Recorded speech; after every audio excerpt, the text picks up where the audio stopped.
Muy buenos días. Les saludo, hermanos queridos, bienvenidos a la clase de escuela dominical de la Iglesia Ciudad de Dios en Cali. Tengo el gusto de invitarlos a esta enseñanza sobre la Confesión de Fe de Londres de 1689, muy necesaria para que estemos unidos y fuertes en la doctrina. Para esta clase es indispensable que tengas en tus manos el libro de la Confesión de Fe. Este libro, si no lo tienes, vamos a darte un vínculo donde lo puedas descargar. Debes tenerlo en tu mano para poder seguir las enseñanzas. Sin más, los invito a estas enseñanzas, que el Señor edifique su iglesia y nos haga fuertes en la fe. Dios les bendiga. Nuestro Padre, grande y maravilloso Dios, te damos muchísimas gracias por este hermoso día. El día del Señor realmente es para nosotros un día de deleite, de gozo, de reposo. Es el día esperado. En este día nosotros sabemos que tú estás de manera especial con tu pueblo. Nos das tu amor, nos das tu palabra, nos das la santificación de nuestra alma y nos preparas para el cielo. Nos estás preparando para salir de este presente mundo malo y habitar la ciudad celestial. Gracias por darnos nuestra santísima fe, que es ese instrumento maravilloso para viajar hacia ti y estar contigo de manera real, aunque, digámoslo así, virtual. Te damos muchísimas gracias por este día hermoso, por el culto en la mañana, la clase, el compañerismo con los hermanos, y ahora porque podemos reunirnos en este resto de tarde, en esta hora que tenemos, para estudiar otros temas muy importantes de tu palabra y aprender las doctrinas fundamentales de la Biblia con miras a hacernos miembros oficiales de una iglesia local bíblicamente constituida. Te damos gracias por cada hermano aquí y te pedimos que nos bendigas en este estudio, en el nombre del Señor Jesús. Amén. Vamos a repasar en imágenes las doctrinas que ya hemos visto. Esta imagen que está en la pantalla corresponde a ¿cuál doctrina? Inspiración plenaria y verbal de la Escritura. Qué hermoso es descubrir que la Biblia es realmente la palabra de Dios. Esta imagen, la grandeza y soberanía de Dios. Nuestro Dios tiene que ser grande. Dice la Escritura, en Israel es grande tu nombre. Dios es conocido en Judá. Y en otra porción dice, engrandeced a Jehová conmigo. Nuestro Dios es grande. Y aquí vimos sus atributos, que son unos atributos maravillosos. Y hoy en la clase de Cantar de los Cantares vimos un atributo que no estudiamos ese día en esta clase. El deleite en Dios. El deleite en Dios. Dios es un ser deleitoso. Por eso es que queremos estar tan cerca de Él, porque Él es deleitoso. Estar con Él es un deleite. Y esta imagen, la doctrina de la Santísima Trinidad, un misterio. Dios se ha revelado a sí mismo como un ser triuno o trino. Y eso, el verdadero cristianismo es trinitario. Hoy vimos que Juan el Bautista, se dieron cuenta en el sermón de Juan capítulo 3 del 31 al 36, del 32 al 31 al 36, que Juan Bautista era trinitario. ¿Sí se dieron cuenta en la explicación? Dice Juan el Bautista, el Padre ama al Hijo. Y uno dice, eso se lo reveló Dios a Juan porque los judíos no son trinitarios ni aún el día de hoy, que tienen el Nuevo Testamento para leerlo. Pero Juan Bautista era bautista y trinitario. Así que ahí tienen ustedes. Pues. Sí, Juan era de los nuestros.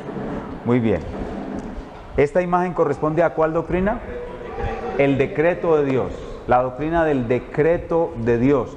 Dios, desde la eternidad, decretó libre e inalterablemente todo lo que sucede. Desde lo más grande, como es la muerte del Señor Jesucristo, el evento más importante de la historia, hasta lo más pequeño, que es la caída de un cabello, incluyendo las cosas malas, las cosas buenas, los pensamientos de los reyes, la suerte que se tira en un dado, cualquier evento que supuestamente es por azar, nada es por azar, todo está bajo ese decreto. Pero Dios lo hizo de tal manera que Él ni es el autor del pecado, ni constriñe, ni quita la libertad, el albedrío, la voluntad de sus criaturas, sino que más bien las establece, afirmando o confirmando las causas secundarias que producen los eventos. Esa es la doctrina del decreto eterno de Dios. Y vimos que esa doctrina del decreto eterno de Dios se divide en dos partes. Primero, el decreto de todas las cosas que suceden en la historia, y utilizamos un término teológico que lo utiliza el hermano Loraine Butner en su libro, que es el término predeterminación. El decreto de Dios tiene que ver con la predeterminación de todos los sucesos, pero el decreto de Dios también incluye la salvación de los seres humanos. Y por eso esta imagen representa ¿cuál doctrina? La doctrina de la predestinación.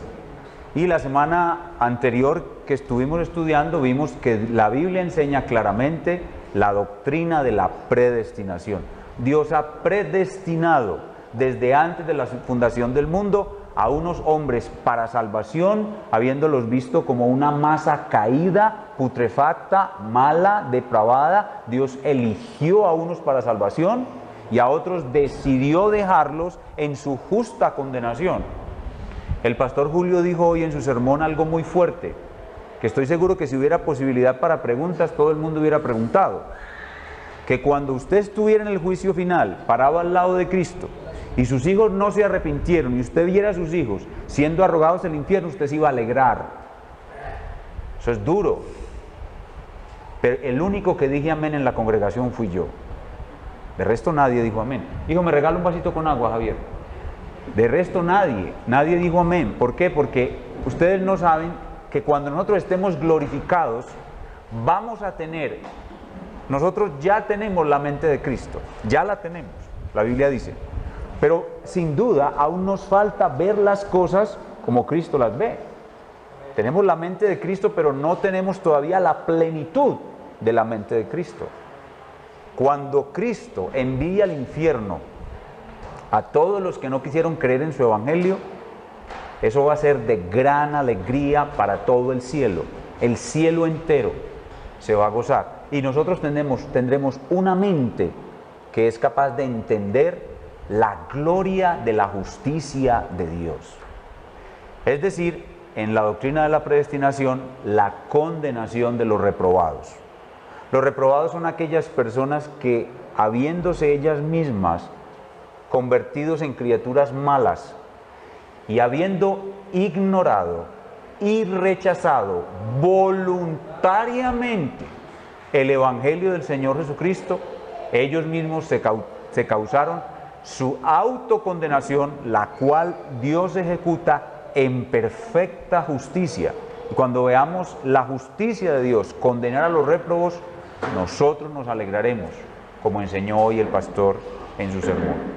Esta es entonces la doctrina de la predestinación, que tiene este elemento. Elección, que es algo positivo. Recuerden que Dios, para salvar a los elegidos, dice el libro de Isaías, que tuvo que desnudar su santo brazo.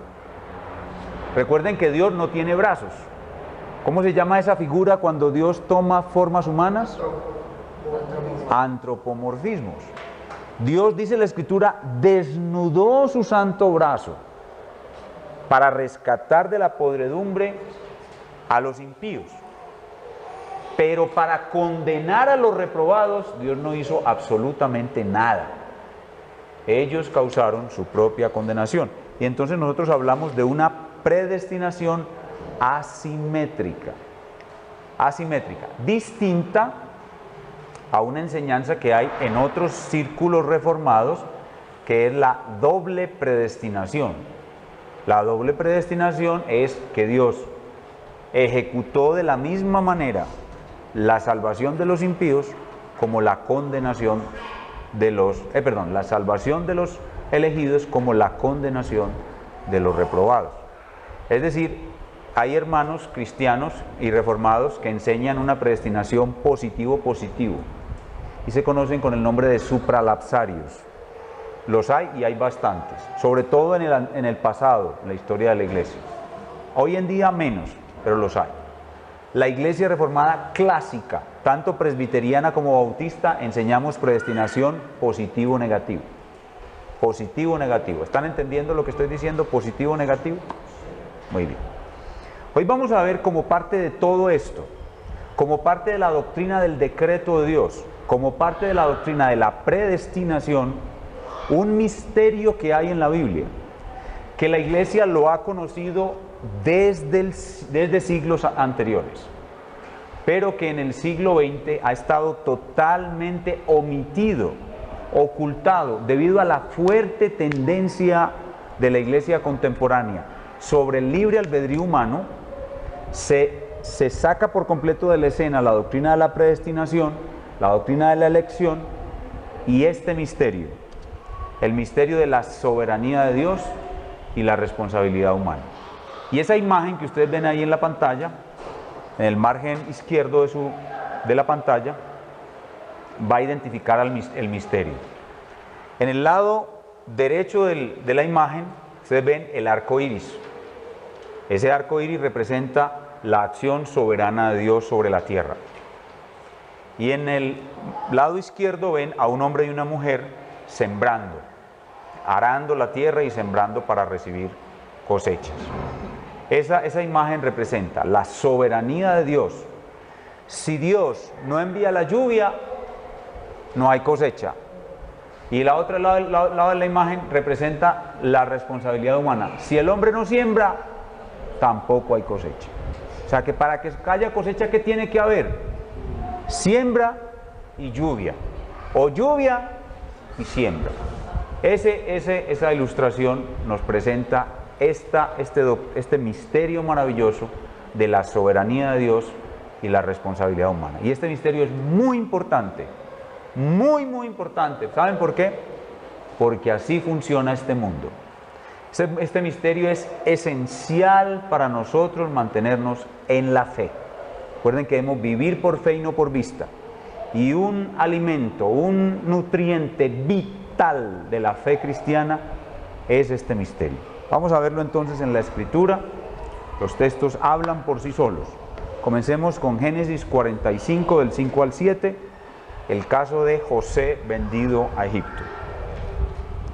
Génesis 45, del 5 al 7.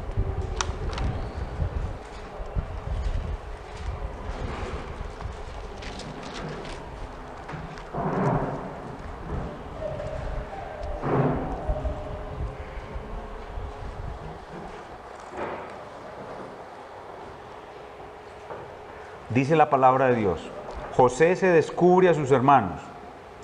Ahora pues, no os entristezcáis, ni os pese de haberme vendido acá, porque para preservación de vida me envió Dios delante de vosotros. Pues ya ha habido 2 años de hambre en medio de la tierra, y aún quedan 5 años, en los cuales no habrá arada ni siega. Y Dios me envió delante de vosotros para preservaros posteridad sobre la tierra, y para daros vida por medio de gran liberación. Observen con cuidado el verso 5, cómo comienza diciendo: ahora pues, no os entristezcáis, ni os pese haberme vendido acá. Pregunta: ¿quiénes vendieron a José para Egipto? Sus hermanos. ¿Lo hicieron ellos o lo hizo Dios? Lo hicieron ellos. José está diciendo ahí claramente: ustedes me vencieron. Es más, ¿ustedes por qué están tristes? Porque están arrepentidos. ¿Están arrepentidos de qué? De haberme vendido. Entonces, ¿quién lo vendió? Ellos lo vendieron.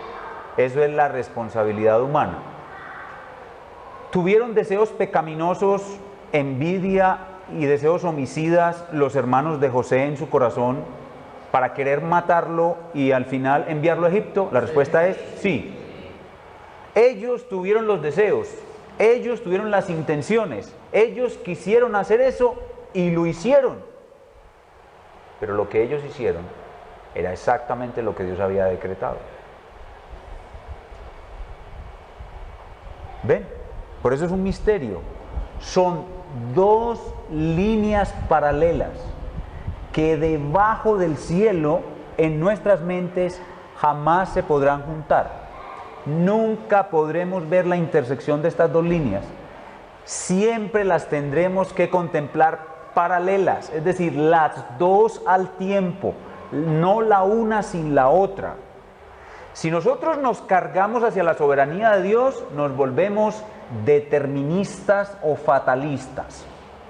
Los musulmanes son deterministas o fatalistas.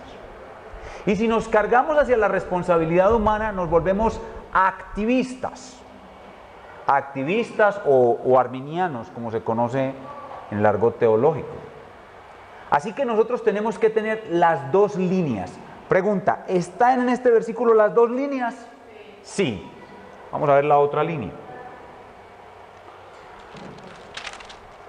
Porque para preservación de vida me envió Dios.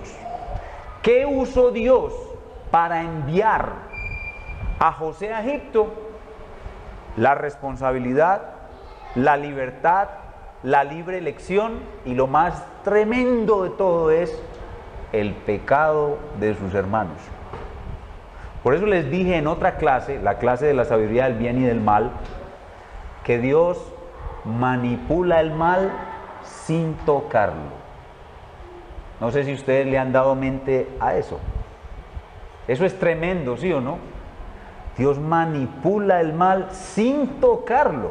Él no es el autor del mal, pero Él permite el mal, pone ciertos frenos. ¿Hubo algún freno especial en la venta de José a Egipto? Claro que sí. Si Rubén no interviene, ellos lo hubieran matado. Pregunta, ¿podían matar a José? ¡No! Porque el plan decreto de Dios era que José llegara a Egipto. Así que Dios iba a reprimir. Hay un pasaje muy hermoso que dice: la ira del hombre, ¿cómo es? No obra la justicia de Dios. Exacto. Tú reprenderás el resto de las iras. O sea, esto está por todas partes. O sea, esta enseñanza está por todas partes. Dios permite solo el mal que Él ajusta o encaja en su propósito. El resto lo reprende, lo reprime, lo detiene. Por eso José no podía morir, aunque sus hermanos quisieron matarlo. Por eso Dios puso en el corazón de Rubén salvarlo de la mano de sus hermanos. O sea, ahí ven claramente en este primer ejemplo que ahí están las dos líneas. Y José, que era un teólogo tremendo, José era un teólogo de raca mandaca, como decimos aquí. Tremendo. José sabía más de Dios que cualquiera.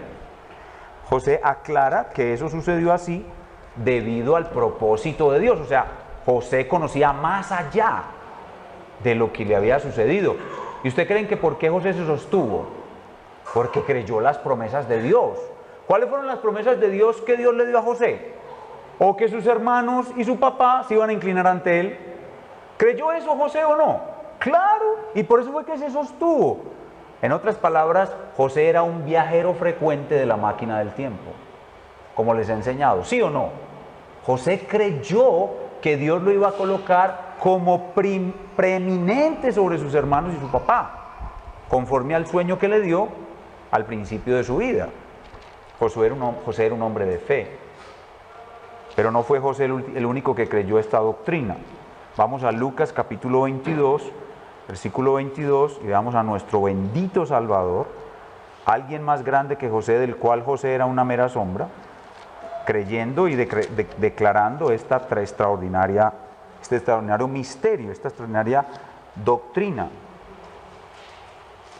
En este pasaje el Señor Jesús está en la institución de la Santa Cena y se está refiriendo a Judas el traidor.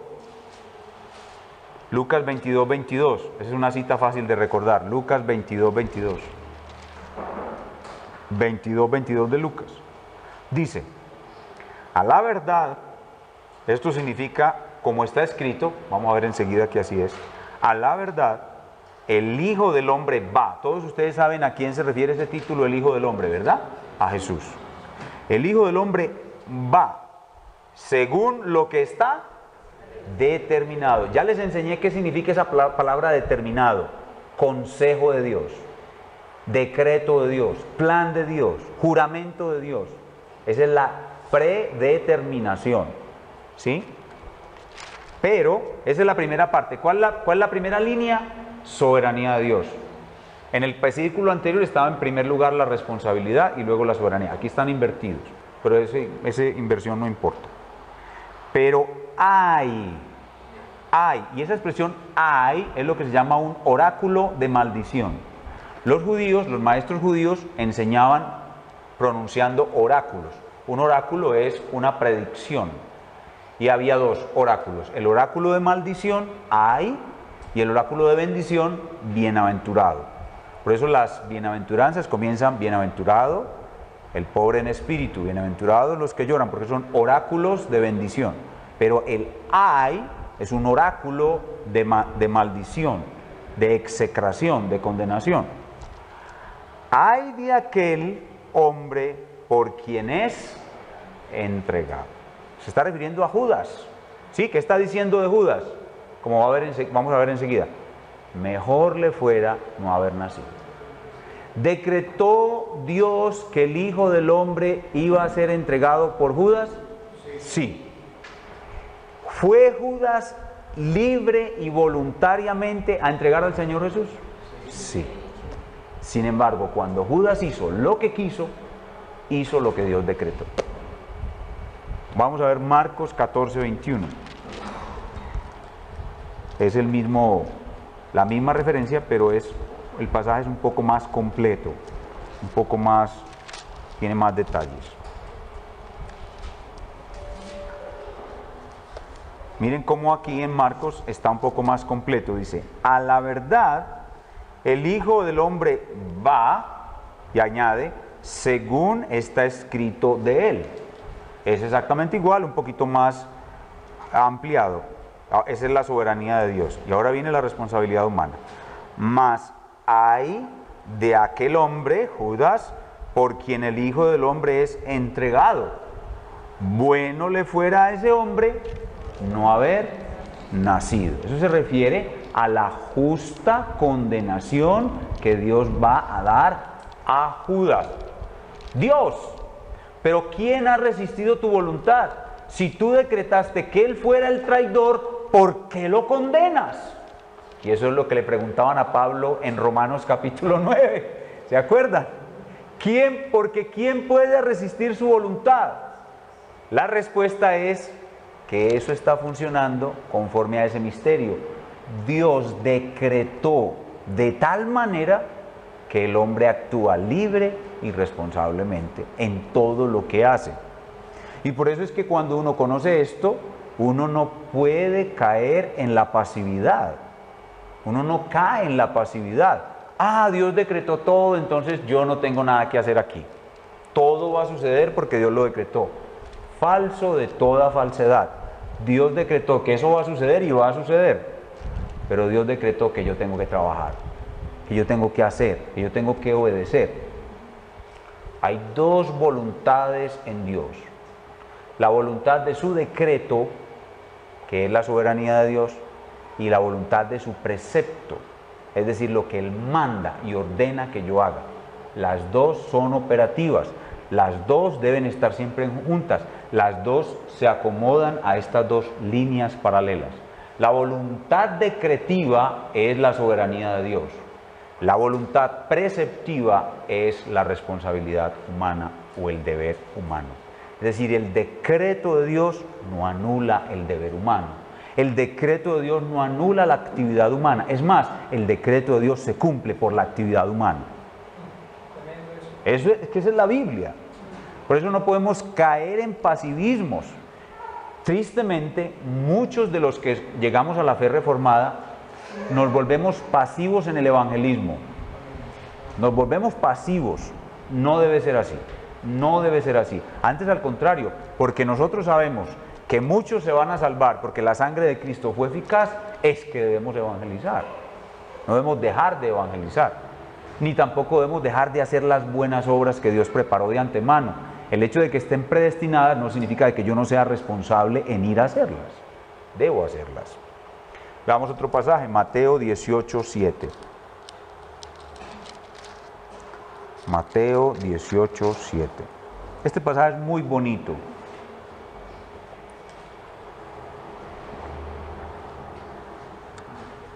Mateo 18:7. Ay del mundo, otra vez el oráculo de maldición. Ay del mundo por los tropiezos. La palabra tropiezo o escándalo, se refiere cuando alguien por su conducta hace que un bebé en Cristo se aleje del camino de Cristo. Eso es un tropiezo. Cuando alguien hace por su conducta que un bebé en Cristo se aleje del camino de Cristo. Ay del mundo por los tropiezos, porque es necesario que vengan tropiezos. Es decir, a la iglesia de Jesucristo van a venir tropiezos. ¿Qué es un tropiezo? Un falso pastor que cae en adulterio y escandaliza a las ovejas y hace que muchos dejen de creer en la fe en Cristo por causa de ese tropiezo. Pero ese pastor que escandaliza a las ovejas está ahí porque Dios decretó que estuviera. El control de Dios. Dios permite que los lobos rapaces entren a su rebaño. Dios permitió que entraran Ananías y Zafira. Dios permitió que Simón el mago tratara de comprar el poder de los apóstoles para bautizar con el Espíritu Santo. Dios permite el mal dentro de su iglesia. El trigo y la cizaña coexisten juntos. La cantidad de mal, de engaño que va a entrar en la iglesia. Esa mujer Jezabel que se dice profetiza, que enseña a mis hijos a fornicar, a cometer fornicación con los ídolos. Dios permite el tropiezo. Es necesario que venga el tropiezo. Es más, viene el tropiezo para que se certifique quiénes son verdaderamente sus hijos. Pero eso no es todo. Esa es la mitad. La otra mitad es esta. Pero hay, otra vez el oráculo de maldición, hay de aquel hombre por quien viene el tropiezo. O sea, es necesario que vengan tropiezos porque Dios los decretó. Pero el hombre que trae el tropiezo es absolutamente responsable y recibirá su justa condenación. Si el hombre no fuera responsable, Dios no podría juzgar al mundo por sus pecados, por sus inmundicias. Dios es totalmente soberano y el hombre es totalmente responsable. Ese es este misterio. Veamos un pasaje que ya vimos, Hechos 2, 22 y 23. Hechos 2, 22 y 23.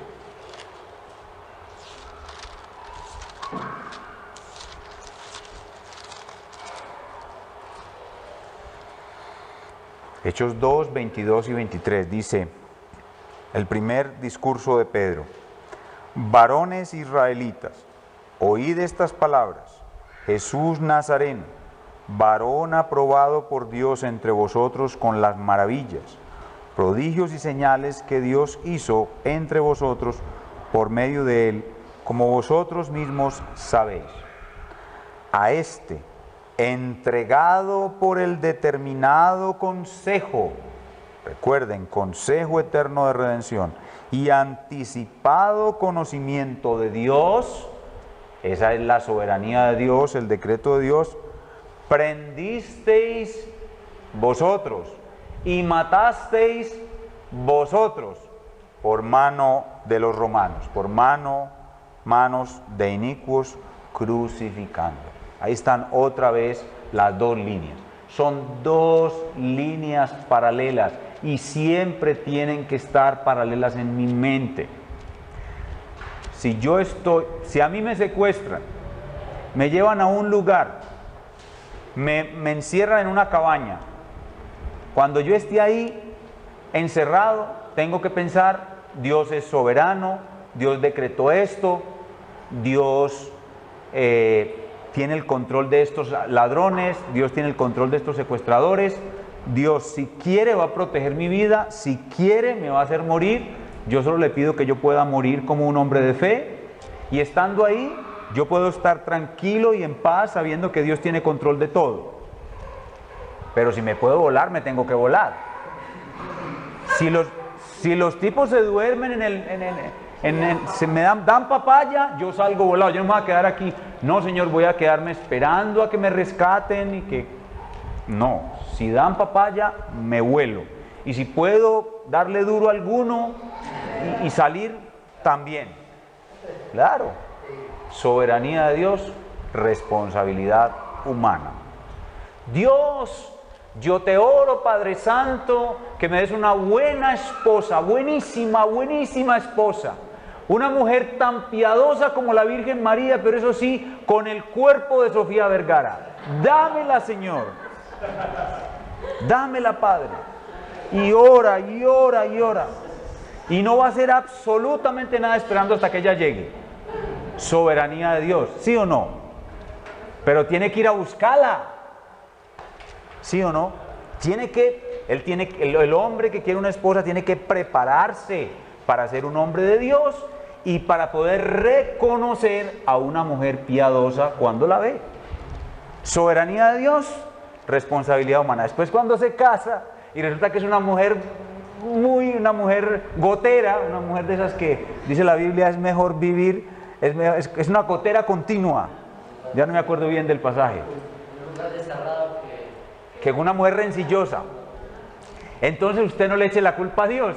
Dios, en tu decreto tú me diste esa. No, esa fue la que usted escogió. Soberanía de Dios, responsabilidad humana. En última instancia, la que usted escogió fue la que Dios decretó. Pero usted no se puede quedar esperando a que Dios haga el trabajo por usted. Usted va a orar, pero también va a actuar. Soberanía de Dios, responsabilidad humana. Señor, ahora que sé que tú salvas a todos los que has elegido, ahora que sé que la sangre de Cristo es tan poderosa, tan eficaz y que sin duda todos van a venir a salvación los que tú elegiste, Señor, dame el ver tu salvación. Así salga a evangelizar. Ore, pero salga a evangelizar. Si usted quiere ver la salvación de Dios, evangelice. Todo lo que pueda. O sea, soberanía de Dios, responsabilidad humana. Y eso se aplica a todo.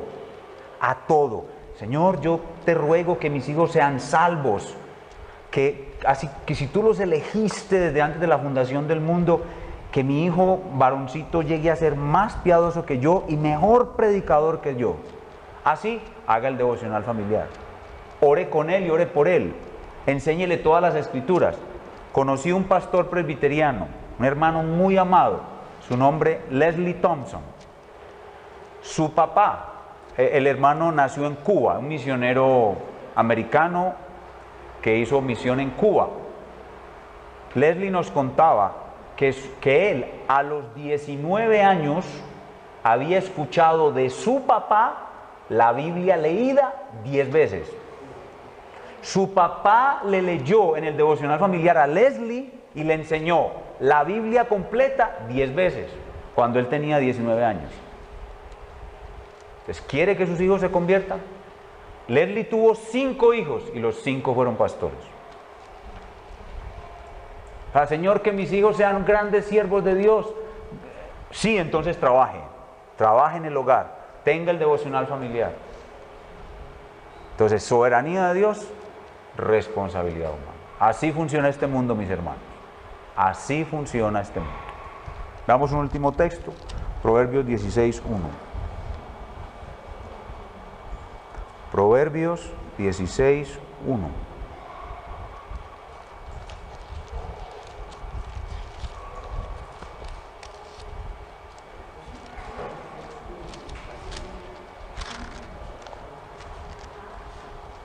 Este texto es increíble, es inquietante. Dice, Del hombre son las disposiciones del corazón, mas de Jehová es la respuesta de la lengua. Este pasaje es increíble, ¿no? O sea, del hombre son las disposiciones del corazón, es decir, yo pienso, yo analizo, yo conecto una cosa con otra, miro los pros, miro los contras, trato de tomar una decisión, pero cuando doy mi última palabra, lo que sale es lo que Dios quiere que yo diga.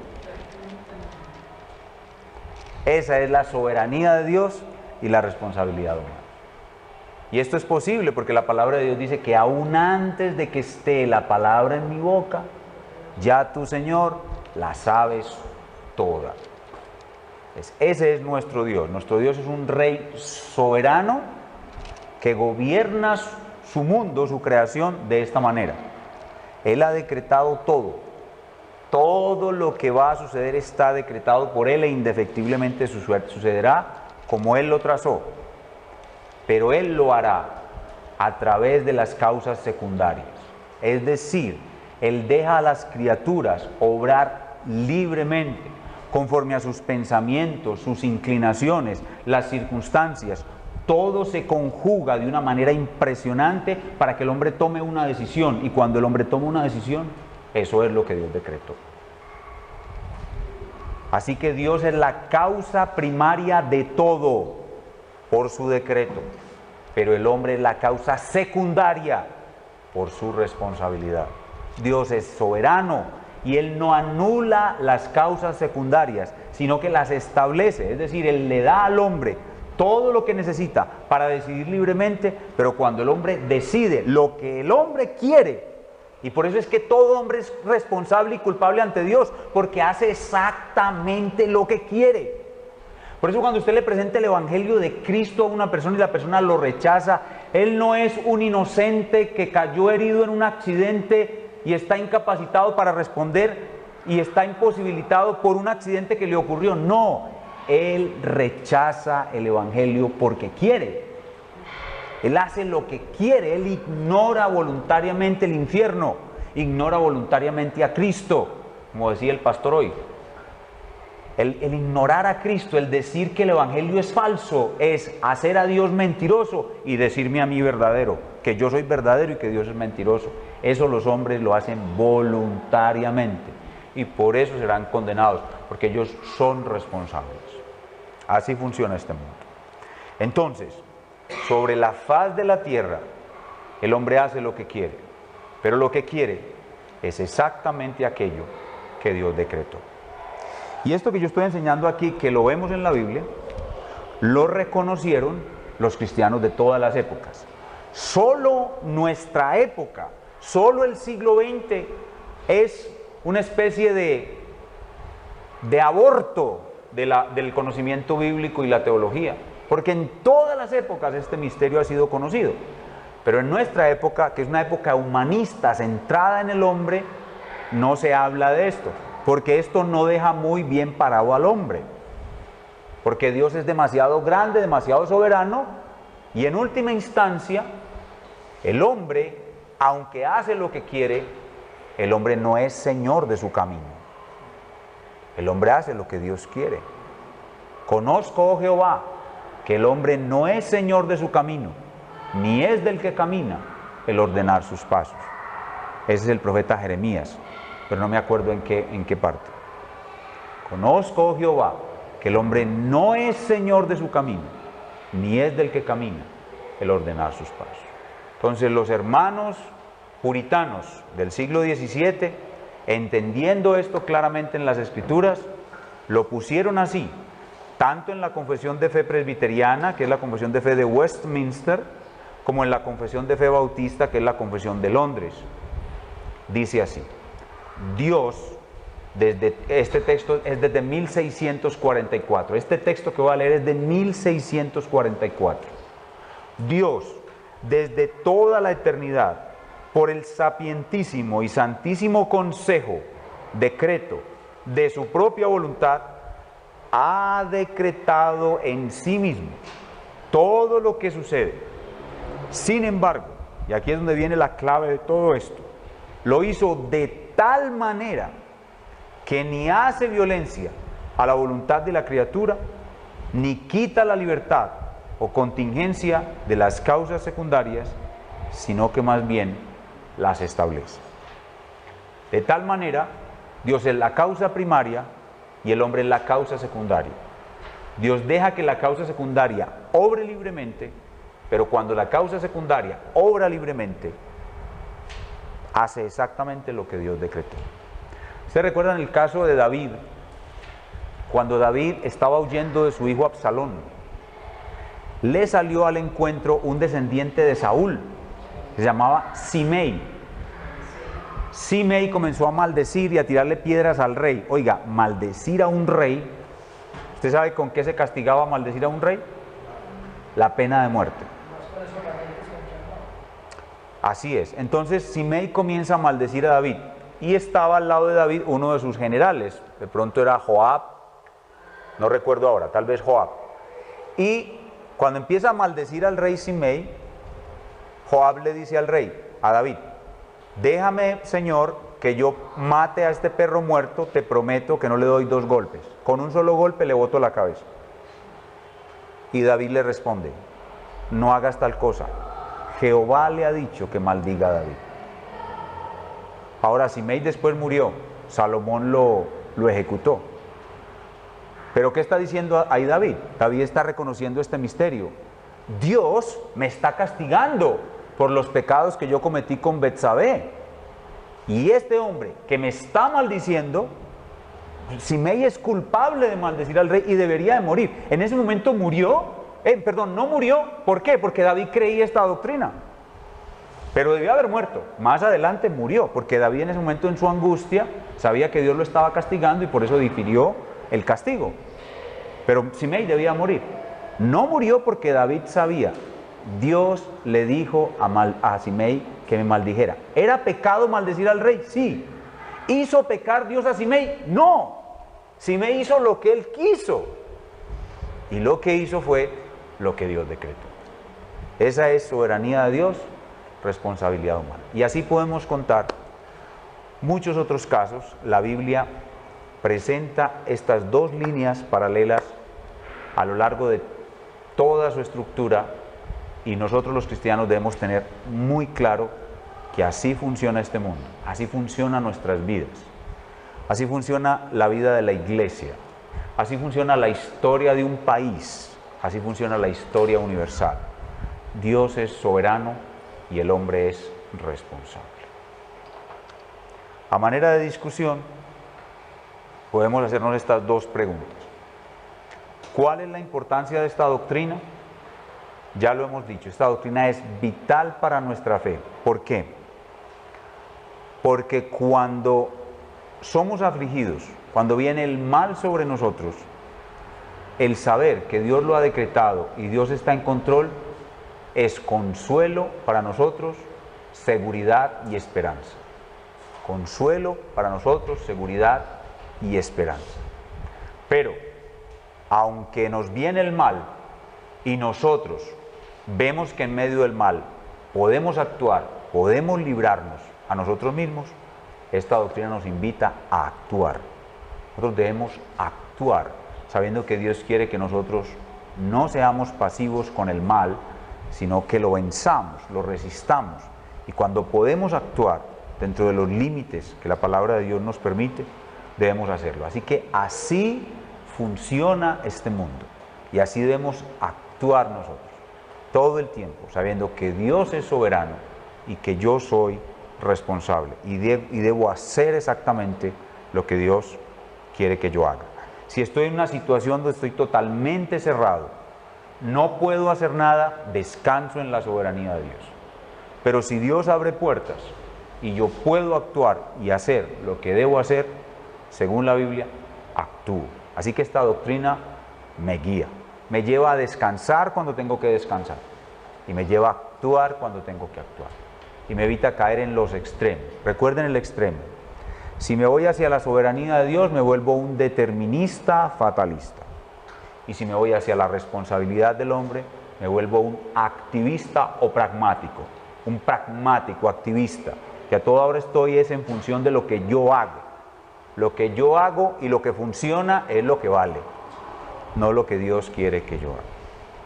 Y en segundo lugar, en este punto debemos aclarar algo que ha sido un error a lo largo de la historia, y es el pensar que Dios decreta lo que va a suceder, es decir, su soberanía, porque ve con anticipación en el horizonte de la historia lo que va a suceder y de esa manera lo decreta. Es lo que se llama la doctrina de la visión anticipada o preconocimiento de Dios.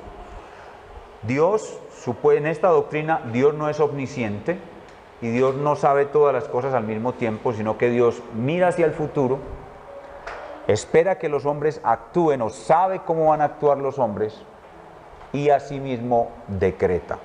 No, la Biblia no conoce tal cosa.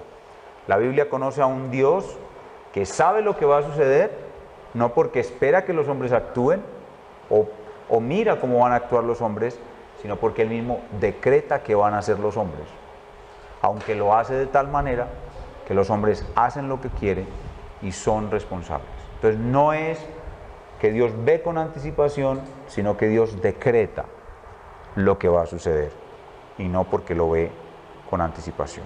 Entonces Dios predetermina las cosas por su voluntad, no porque ve anticipadamente. Y las aplicaciones, prácticamente ya las hemos dicho, son descansar en el Señor en tiempos de aflicción, creer en la soberanía de Dios en tiempos de aflicción, como José. José en tiempos de aflicción creyó las promesas de Dios, creyó que lo que Dios había dicho se iba a cumplir simplemente porque Dios lo había dicho, y así sucedió. Y eso le permitió a José atravesar los años más duros de su vida en la cárcel, bueno, primero como un esclavo, luego en una cárcel, y así sostenerse en medio de esa gran aflicción, creyendo que Dios tenía un plan y que lo dirigía conforme a su soberanía. Pero también en tiempos de aflicción, recordar que nosotros no somos unas marionetas, que tenemos una responsabilidad y que todo aquello que debemos hacer lo debemos hacer, tal como José lo hizo. Cuando José fue vendido como esclavo, procuró ser el mejor esclavo posible y Dios se lo concedió. Cuando fue acusado injustamente y paró en la cárcel, procuró ser el mejor recluso posible y Dios se lo concedió. Así que el hombre que conoce esto no es un hombre pasivo, sino que es un hombre muy activo que precisamente sabe que la calamidad viene de Dios con un propósito y requiere una acción nuestra. Por tanto, no nos quedamos paralizados ante la calamidad, sino que creemos que somos responsables de actuar y conforme a lo que sabemos, actuamos. Ya había mencionado entonces lo que es la voluntad preceptiva, así que nosotros cumplimos en toda circunstancia, cumplimos, a pesar de que sabemos que todo está en el decreto de Dios, cumplimos al máximo toda nuestra responsabilidad, los preceptos de Dios. Esta enseñanza es un poco peligrosa y hay que tener cuidado con ella. Incluso me ha costado a mí muchas tristezas, porque cuando las personas que jamás han escuchado esto escuchan estas enseñanzas y las malinterpretan y las aplican amañadamente a sus vidas, suceden cosas como esta. Pastor, hoy me levanté desanimado, tengo una tristeza en mi hogar y mi espíritu está decaído. Yo no quiero ir hoy a la iglesia. ¿Será que Dios decretó que yo no fuera a la iglesia hoy? ¿Qué creen ustedes? Si la persona no va, efectivamente Dios decretó que no fuera, pero esa persona pecó, porque él no debe estar mirando cuál es el decreto de Dios, sino cuál es el precepto de Dios. Si tú estás decaído y no quieres ir a la iglesia, ¿cuál es la voluntad de Dios? ¿Que te quedes o que vayas? Que vayas. Entonces, las personas confunden en su mente el decreto de Dios y la responsabilidad humana. Las confunden.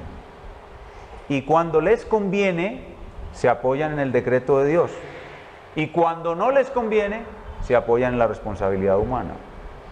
O sea, hay un mal uso de esto. Mentes muy ligeras, mentes muy livianas, que no alcanzan a profundizar el valor y la importancia de esto, manipulan estas dos doctrinas para su propio beneficio, como les conviene. Conforme les conviene, asimismo las manipulan. Si usted se levanta decaído y no quiere ir a la iglesia, no debe estar averiguando cuál es el decreto de Dios, porque las cosas secretas pertenecen al Señor. Las reveladas, ¿y cuál es la revelada? Acuérdate del día de reposo para santificarlo. La revelada es el precepto. Hay que guardar el día del Señor, llueva, truene o relampaguee. Solo un motivo de fuerza mayor me debe privar de congregarme. Entonces esta doctrina es peligrosa, porque las mentes livianas, ligeras, que no profundizan esto, nunca lo alcanzan a entender en toda su dimensión, y usan los dos polos a su amaño como les conviene. Por ejemplo, los maridos para abusar de sus esposas, o las esposas para no hacer nada. Dios decretó que yo no te cocinara hoy. No debe ser así.